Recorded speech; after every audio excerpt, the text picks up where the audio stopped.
ایک حدیث میں ہے کہ رسول کریم سرور دو عالم صلی اللہ علیہ وسلم نے ارشاد فرمایا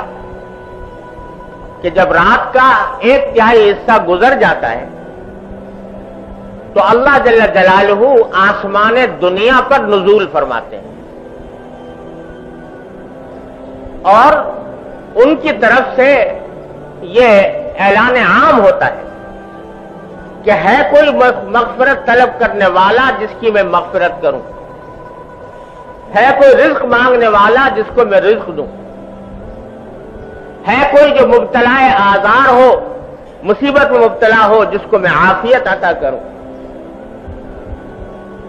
اللہ جل جلالہ کی طرف سے یہ اعلان ہو رہا ہوتا ہے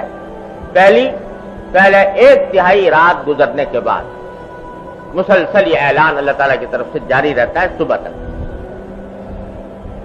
تو گویا اللہ جل جلالہ کی خصوصی رحمت متوجہ ہوتی ہے ان اوقات میں اپنے بندوں کی طرف، اور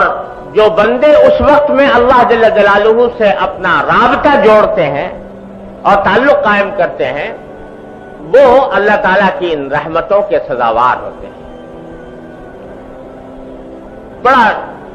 قیمتی وقت ہے جو اللہ تبارک و تعالیٰ نے یہ رکھا ہے، اور اس رات کی نماز میں بڑی ہی عظیم فضیلت رکھی ہے۔ اور آپ صحابہ کرام کو چونکہ نماز فرض نہیں تھی، تہجد کی نماز فرض تو تھی نہیں کہ آپ اس کی فرائض کی طرح